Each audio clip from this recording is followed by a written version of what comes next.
Statistical significance. What is statistical significance? It's a measure which will tell you, in a way, from a statistical point of view, no biology, no whatever, whether it's likely that the result you are getting is due to chance or is a real thing.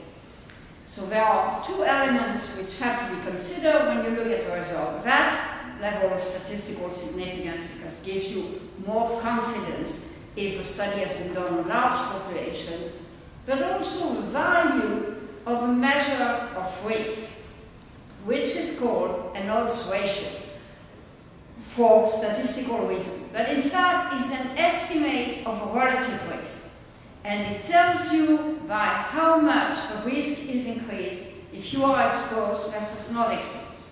So if we take the example of tobacco smoking and lung cancer, that relative risk is of the order of 20. So if you smoke compared to someone who doesn't smoke, then you have got 20 times the risk of getting a lung cancer. When we are looking at the EMF, we are not in that type of high numbers.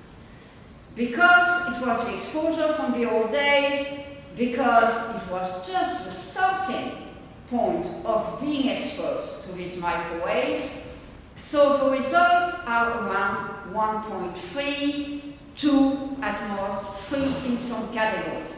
So they are smaller. I mean, it's just not like the epidemic of lung cancer for the time being.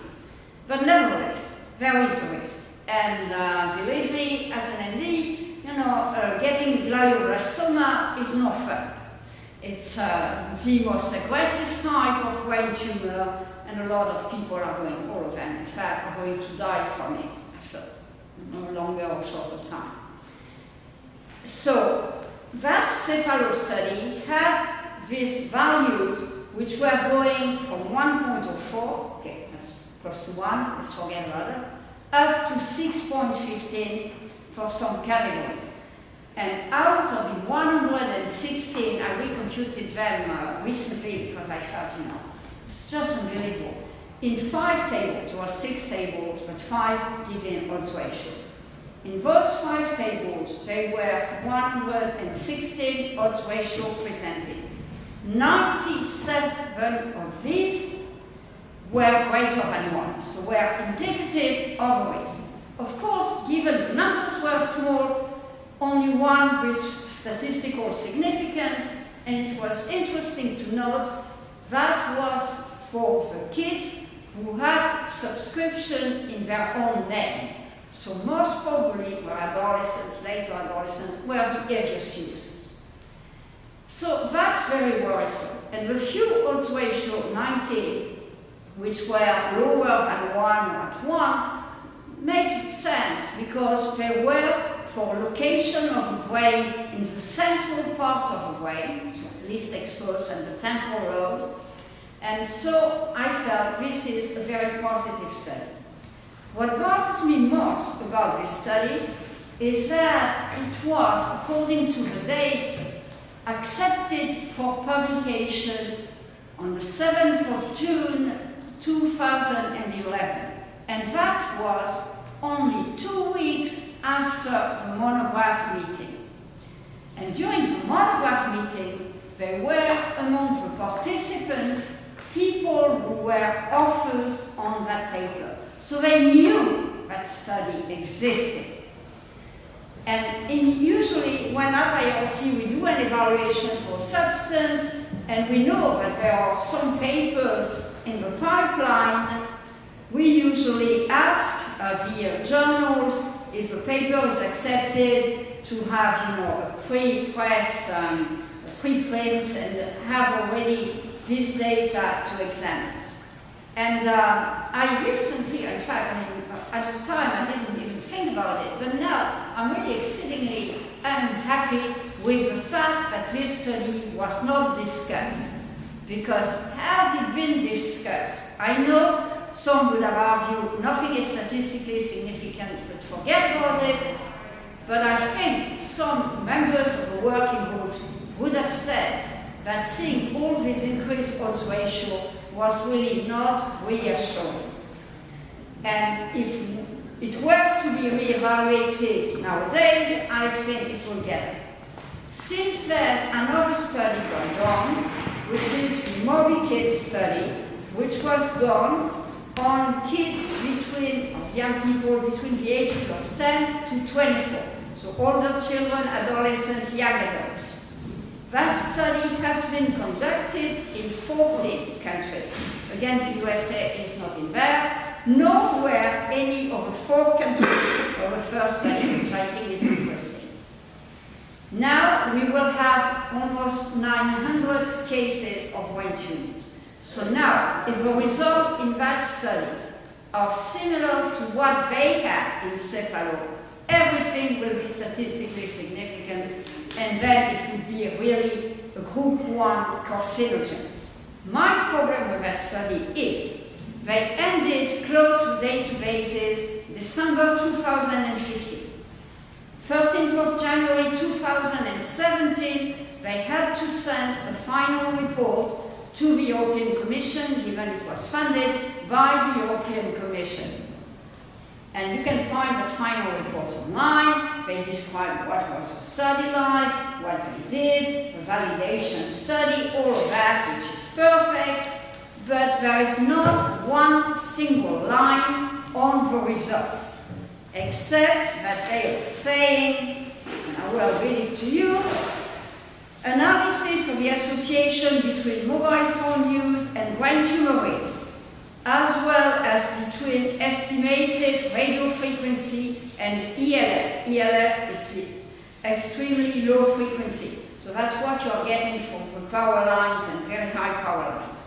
Exposure at the location of the tumor and risk of brain tumors have been conducted, and publication is in preparation.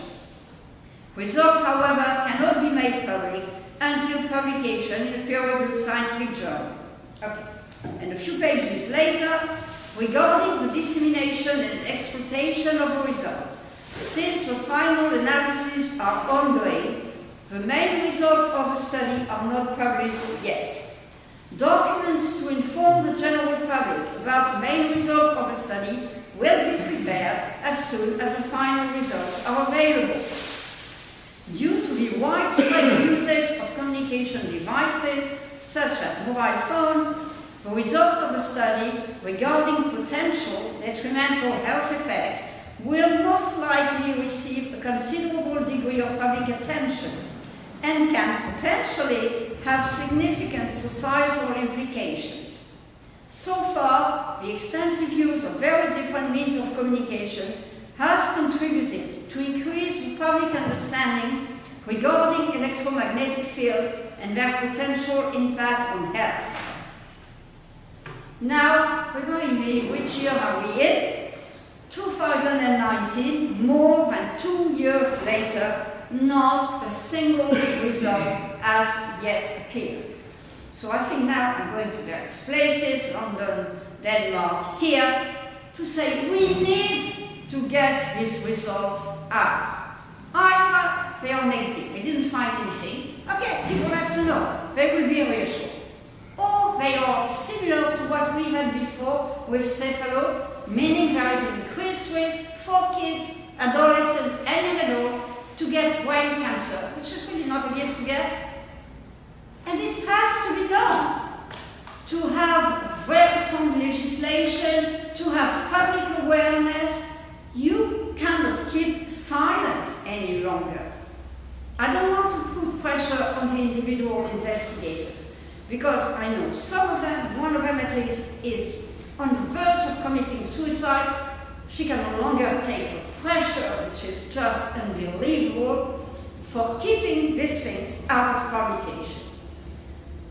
I don't know how best to do it, because there are some ways why to know this kind of things in European to get access to scientific data which have been collected through public funding and therefore belongs to all the European citizens. It works for clinical trials. It does not apply, God knows why, to epidemiology. So I really hope that we need to ask WHO, to ask IRC, the head of institutions, they can take the question, Otherwise, they should not have been head of institution to get these things out. Because if that kind of things come out, I mean, it's a bomb. It's really, there will be no discussion whatsoever about the carcinogenicity of this EMF. And to see, so that was referring, of course, to 2G, 3G phones as they were used in the past. Nowadays, already, I mean, kids, very young, start having a cell phone. And then if they sit in classrooms where you have Wi-Fi router, and they have a wireless computer, not one, 20 wireless computers in a classroom, the routers, all of it, the cell phones in their pockets. These kind of things, as all other environmental carcinogens, if we're discussing pesticides, I could say more or less the same thing. They are, cumulative. So the more things you're exposed to, even if we cannot be 100% sure that it's thing 1 or thing 2 which gives you cancer, what gives you cancer is the mixture of all these carcinogens we are living in. In addition, physical carcinogens like EMF interact with chemical carcinogens, interact with metals, interact with some biological substances. So it makes things even worse. And I think it's not responsible for people to decide to expose population to a huge amount of microwaves. So they will tell me, yeah, but it's not going to be the same wavelength. Okay, fine. It's not going to same frequency. Yeah, that I know. Because it will be much higher frequency. And as, our cells, the cells of humans, the cells of animals, but the cells also of plants, of trees, they can adapt to something continuous sometimes, but this on-off all the time, of course it has an impact on the way the cell is functioning, on the permeability of the membrane of a cell, of the permeability of blood vessels, which makes it easier for toxic, there is the hematoencephalic barrier we talk about, because in fact our brain is kind of protected from a number of toxins we have in our body and in our blood. But with this type of frequencies, then the vessels are going to become more porous and more stuff will go into our brain and other organs. And cancer is only one part of the picture. As I said, that's what I know best, so that's what I'm talking about, especially among kids, because I think it's exceedingly urgent to get this result out. I'll do anything I can, and based on this kind of thing, really have strict regulations. But there are other issues. The electro-hypersensibility is a big issue, which has not been researched enough. You know how terrible these people feel, be they adults or kids, with headaches, nausea, not knowing where they are going, decreased cognitive function, a number of things. And some people have done some studies, but not enough, and sometimes not very valid studies from a scientific point of view. So we need to have valid, independent science. You want to say something immediately? No, I will ask a question. Yeah, I was going to try to break for some questions. Yeah, a little break for sure. Okay. Anyone? Dr. did I hear you correctly at the outset? You said there have been no studies On 5G. on 5G done published, but then later you talked about a researcher who was on the verge of committing suicide. Are you saying there have been studies done that have just not been published? No, that's no studies, period. That's for the study on kids, Moby Kids. That's where I'm the investigators. Moby Kids, the one of cell phone and brain tumors in So to this day, you're unaware of any studies involving 5G? No, 5G there hasn't been, because even if you talk to the telephone operators, they don't even know yet exactly which radiations, which frequency they are going to use. That's why they are testing in different cities in Europe, and I think also in the US and Canada. Are you aware of any medical testing along those lines? Not on 5G. It depends because the band of frequency is quite large. I understand. So in there, you have some frequencies which have been already used. For example, for radars, and on the people operating the radars, there have been studies back in the 50 and 60 showing an increased risk of leukemia, lymphoma for people working in front of military radars. So we have that. We also know at some frequencies and very short wavelengths, which is different, then you get a burning sensation on your skin, and it has been used by some country in crowd control of demonstrators. As a cancer expert, is it your suspicion, is it your informed suspicion that the 5G waves, the waves involving 5G, will have a medical impact on, or an adverse impact on people? I'm convinced, I know that it's unreasonable to launch human exposure at a population level with something which is quite close to what has been tested and found as a carcinogen, as a cardiac problem, also lots of arrhythmia, on 2G, 3G, 5G, no, because it has not been done. So I think the only reasonable way to go would be to ask for a moratorium, as there was one in 1971 for the GMOs, the Asioma moratorium, which didn't stop GMOs, but at least for 1 year, people thought about it, they did experiment, they started very precise registration of the ones who were dealing with it, and things which are still, this register still exists, at least in France. Anyone who's doing GMO experiment has to be registered, and there were committees being set up, at least in some countries, to decide whether or not we wanted GMO. I would like the same thing for 5G, that we have 2 years moratorium. In the meantime, the NIEHS should be doing the kind of studies they did for 2G and 3Gs, and then decide. We shouldn't be the test rats. Exactly. We are not I guinea just pigs. have one more question. Would you care to characterize the level of your concern about the impact on human health? It's hard. Because 2G and 3G, we have already some data. For the time being, the risks are not very high. It's just the beginning of exposure to it. Nowadays, some kids as young as 6 years old are spending hours on a cell phone. And if they're not on a cell phone, on a tablet, or on a tablet, or a computer, at school, at home, and they have health effects, including for the vision, their eyes. They can get cataracts. If they put their cell phone, close to the eyes with this kind of mask, I don't know how to call it, to watch a video in three-dimensional things, their cataract is at age 10 to get a cataract. So what we know is very worrisome. So, of course, I am 95% sure that 5G is going to be much worse.